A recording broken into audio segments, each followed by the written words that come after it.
Hi Nandyal గర్జన news వ్యూవర్స్కి నమస్కారం. ప్లస్ ఇంకోటి ఏంటంటే ఈరోజు నంద్యాలలో ఏం జరుగుతుంది, అసలు ఈరోజు నంద్యాలలో వార్తలు ఏంటి, నంద్యాల చుట్టుపక్కల జరుగుతున్నటువంటి ఇష్యూస్ ఏంటి ఈ వీడియోలో తెలుసుకుందాం. ఇక మన ఛానల్ స్లోగన్ అదేంటంటే గుసగుసలు మాత్రమే కాదు గర్జించేలాంటి న్యూస్కు చూడాలనుకుంటే మన నంద్యాల గర్జన న్యూస్ అయితే తప్పకుండా చూడండి. ఇక వీడియోలోకి వెళ్దాం. ఈరోజు ఫస్ట్ న్యూస్ వచ్చేసి రైతు బీమా పథకం గురించి. రైతులు ఇప్పుడు పంటను తప్పకుండా బీమా అయితే చేయించుకోవాలి. ఎందుకంటే ఇప్పుడున్న వర్షాభావ పరిస్థితుల అనుగుణంగా వర్షం అయితే లేదు కాబట్టి రైతులు బీమా కనుక చేయించుకుంటే వర్షం వచ్చినా రాకున్నా ఇప్పుడున్నటువంటి పరిస్థితులకు బీమా చేసిన తర్వాత డబ్బులు అయితే వస్తాయి కాబట్టి అధికారులు రైతు బీమా సంస్థలు ఇవన్నీ ఉన్నాయి. రైతు సేవా సంస్థలు కానీ లేకపోతే సచివాలయంలో కానీ మీ రైతు ఏజెంట్లు ఉంటారు, వాళ్ళ దగ్గరికి వెళ్ళేసి బీమా అయితే చేయించుకోండి. ఇప్పుడు ఈ ప్రభుత్వం అయితే ఈ అవకాశాన్ని ఇచ్చింది. ఇక నెక్స్ట్ ఈరోజు వచ్చేసి రెండో న్యూస్కి వచ్చేసి కనుక మనం చూసుకుంటే ఇది శ్రీశైలం మల్లికార్జున స్వామి గురించి.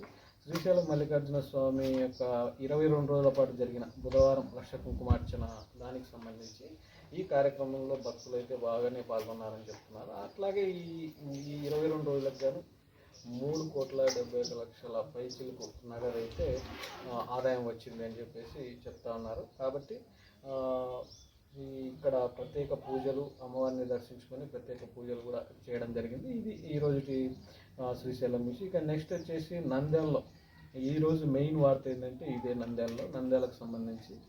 నంద్యాలలో కొన్ని ఏరియాల్లో అయితే నీళ్లు రావట్లేదు ఈరోజు. ఆ ఏరియాలు ఏంటి అంటే వచ్చేసి ఎస్బీఐ కాలనీ, అట్లాగే విశ్వనగరు, మున్సిపల్ ఆఫీసు, టెక్కే, భరతమాత ఆ గుడి ఆ సరౌండింగ్ మొత్తం ఈరోజు అయితే నీళ్ళు అయితే రావట్లేదు. ఎందుకంటే అక్కడ ఉన్నటువంటి పాత పైపులు అయితే తీసేసి కొత్తగా పైపులను అయితే వేస్తున్నారు. కాబట్టి అది ఇప్పుడున్న పరిస్థితుల ప్రభావంగా కొత్త వాటిని అయితే వేస్తున్నారు. కాబట్టి జనాలు దాన్ని గమనించుకొని ఈరోజే నీళ్ళు వేయడం అంటే కూడా జాగ్రత్తగా కట్టి పెట్టుకుంటారని కోరుకుంటున్నాం. ఇక నెక్స్ట్ వచ్చేసి న్యూస్ అయితే వాళ్ళు దానికోసం చెప్పినారు. ఇక పత్తికొండ ప్రాంతంలో ఇటీవల జరిగిన హత్య కేసును పోలీసులు అయితే ఛేదించారు. మొత్తానికి 13 మంది నిందితులను అరెస్ట్ అయితే చేశారు.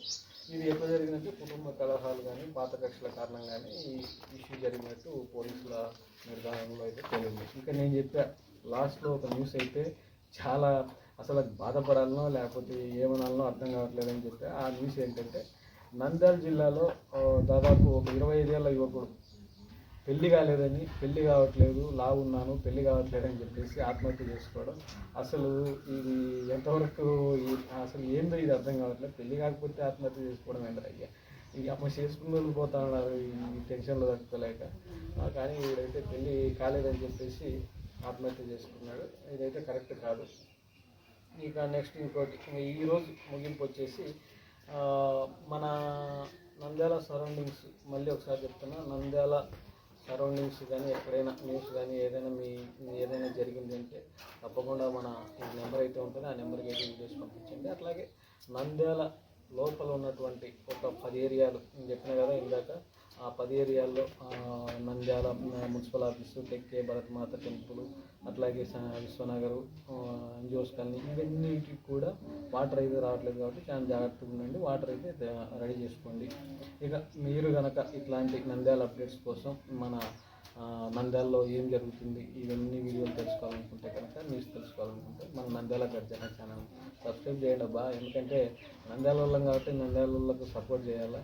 నంద్యాల గర్జన ఛానల్ని సపోర్ట్ చేస్తే ఇక్కడ డైలీ ఈ న్యూస్ వస్తూ ఉంటాయి. అట్లాగే బిగ్ బాస్ గురించి కూడా అప్డేట్స్ అయితే ఇస్తాను. ఇదే న్యూస్లోనే బిగ్ బాస్ గురించి కూడా అప్డేట్ ఇస్తుంటాను. ప్లస్ న్యూస్ వస్తూ ఉంటాయి.